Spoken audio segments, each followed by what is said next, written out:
السلام علیکم ورحمۃ اللہ وبرکاتہ۔ میرا قائد ہے وہ زندگی پیغام تھا جس کا،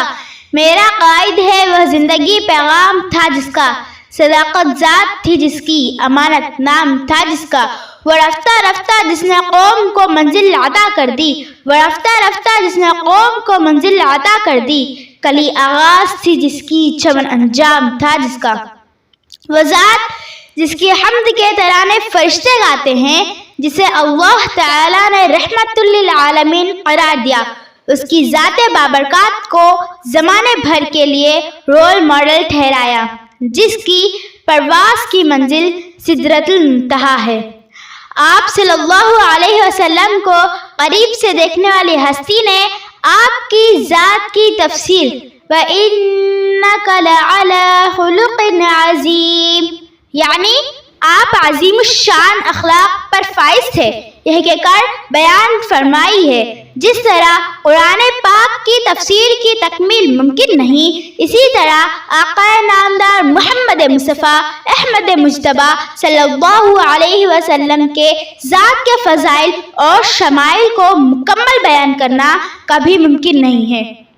مشہور ہندو شاعر جگناتھ آزاد نے بہت خوب کہا ہے، مجھے ایک محسن انسانیت کا ذکر کرنا ہے، مجھے ایک محسن انسانیت کا ذکر کرنا ہے، مجھے رنگ عقیدت فکر کے سانچے میں بھرنا ہے، بیان کرنا ہے اوج ابن آدم بن کے کون آیا، بیان کرنا ہے اوج ابن آدم بن کے کون آیا، بیان کرنا ہے فخر ہر دو عالم بن کے کون آیا، جسے حق نے کیا تسلیم ختم المرسلی آیا، جسے حق نے کیا تسلیم ختم المرسلی آیا، جسے دنیا نے مانا رحمت للعالمین آیا، خلیق آیا کریم آیا رؤوف آیا رحیم آیا، خلیق آیا کریم آیا رؤوف آیا رحیم آیا، کہا قرآن جس کو صاحب خلق عظیم آیا۔ آپ صلی اللہ علیہ وسلم وہ انسان کامل ہیں جن کی صداقت و امانت، اخوت و بھائی چارگی کا اقرار دشمن بھی کرتے ہیں۔ آپ کی سیرت کا ہی یہ کمال ہے کہ آپ کے جانی دشمن بھی آپ کے صادق اور امین ہونے کی گواہی دیتے تھے، آپ کو اعلیٰ ترین اخلاق و کردار کا حامل انسان کہتے تھے۔ آپ صلی اللہ علیہ وسلم ایسے لوگوں میں تشریف لائے جن کے پاس تعلیم نہیں تھی۔ اللہ رب العزت کا ارشاد ہے، هو الذی بعث فی الامیین رسولا،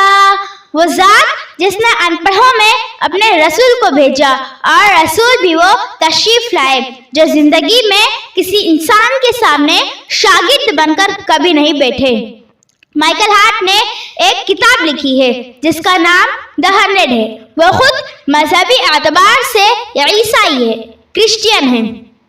اس کتاب میں اس نے پوری تاریخ انسانی سے 100 ایسے لوگوں کا تذکرہ کیا ہے جنہوں نے پوری تاریخ انسانی میں اپنے انمٹ نقوش چھوڑے ہیں۔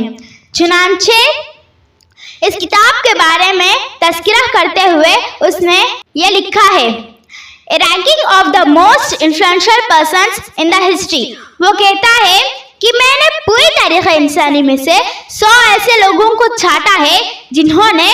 اپنی کوششوں سے اپنی زندگی کے اندر تاریخ کے رخ کو موڑ دیا، اور ان 100 ہستیوں میں میں نے ٹاپ آف دا لسٹ نبی آخر الزمان محمد عربی صلی اللہ علیہ وسلم کو رکھا ہے۔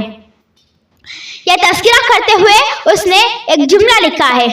My choice of Muhammad sallallahu alayhi wasallam to lead the list of world's most influential persons may surprise some readers and may be questioned by others۔ میں نے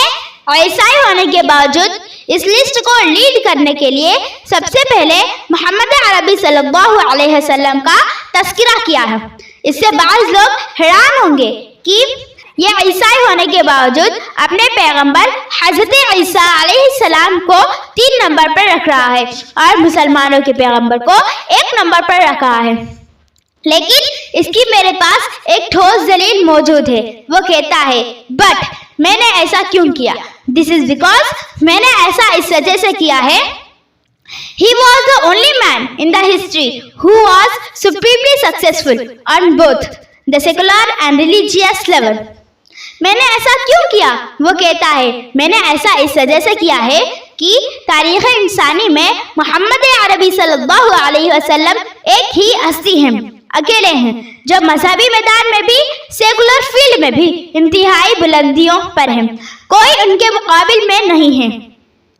آگے اس نے لکھا ہے کہ جب ہم حضرت عیسیٰ علیہ السلام کا جائزہ لیتے ہیں جو مذہب کے میدان میں بڑے کارنامے ہیں، لیکن سماجی اعتبار سے سیکولر فیلڈ میں آپ کا کوئی کردار نہیں، کوئی رول نہیں، لیکن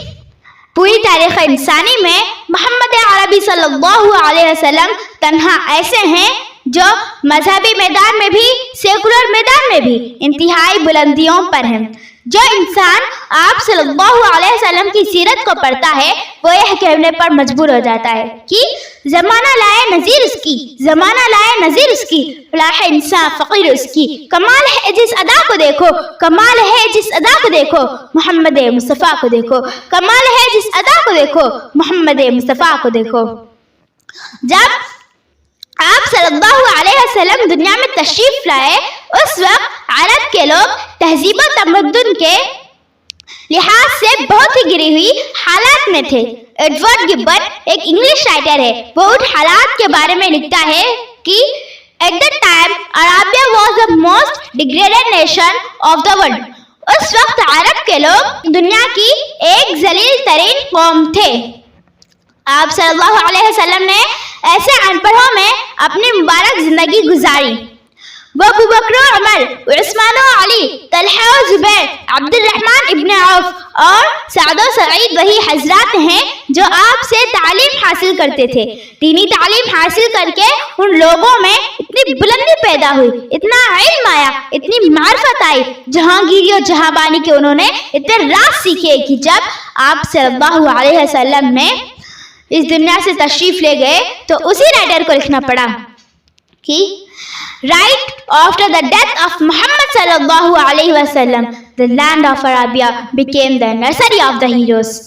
حضور اقدس صلی اللہ علیہ وسلم کے پردہ فرمانے کے بعد عرب کی سرزمین تو ہیروں کی نرسری بن گئی۔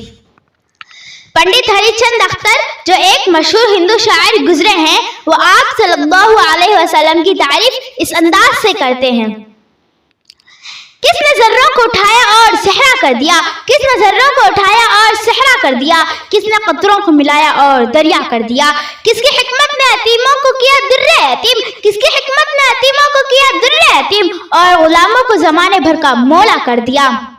زندہ ہو جاتے ہیں جو مر جاتے ہیں حق نام پر، زندہ ہو جاتے ہیں جو مر جاتے ہیں حق نام پر، اللہ اللہ موت کو کس نے مسیحا کر دیا۔ جب آپ صلی اللہ علیہ وسلم تشریف لائے تو قوم یقیناً جہالت کی گہرائیوں میں گری پڑی تھی۔ آپ صلی اللہ علیہ وسلم نے قوم کے نوجوانوں پر محنت فرمائی، اور جب وہ اپنے پاؤں پر کھڑے ہو کر پوری دنیا کے سامنے گئے تو چڑھتے سورج سے تاج مانگا، چڑھتے سورج سے تاج مانگا، سمندروں سے اخراج مانگا کہ مصداق اپنی عظمت کا لوہا منوایا۔ آئیے اس عظیم پیغمبر کی عظمتوں کو سلام کرتے ہوئے آپ صلی اللہ علیہ وسلم کی پاکیزہ زندگی کے مطابق ہم اپنے دلوں میں ایک اچھی زندگی گزارنے کی نیت کر لیں۔ اللہ عمل کی توفیق عطا فرمائے، آمین۔ وما علینا الا البلاغ۔